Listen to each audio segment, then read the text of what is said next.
سب سے افضل ذکر لا الہ الا اللہ ہے۔ قیامت کا دن ہوگا، ایک شخص آئے گا جس کے 99 دفتر گناہوں کے ہوں گے۔ ایک دفتر اتنا بڑا جہاں تک اس کی نظر جاتی ہے، یا زمین سے لے کر آسمان تک، یہ ایک دفتر گناہ کے اور 99 دفتر گناہوں کے ہوں گے۔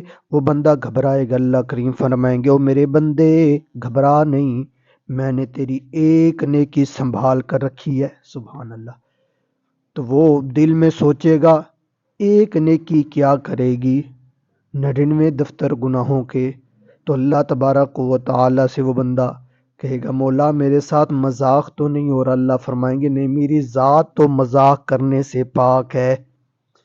یہ کاغذ کا ایک چھوٹا سا ٹکڑا ہے، یہ لے کر ترازو کے دوسرے پلڑے میں رکھ دے، دوسری طرف 99 دفتر گناہوں کے، دوسرے طرف یہ کاغذ کا ٹکڑا سا، جیسے اس نے رکھا یہ ترازو وزنی ہو گیا۔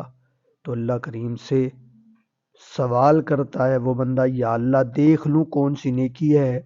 جیسے ہی وہ کاغذ کا ٹکڑا اٹھائے گا دیکھے گا تو اس میں لکھا ہوا ہوگا لا الہ الا اللہ محمد الرسول اللہ۔ یعنی جب انسان سچے دل کے ساتھ لا الہ الا اللہ پڑھ لیتا ہے، اللہ زندگی کے سارے گناہوں کو معاف کر دیتے ہیں۔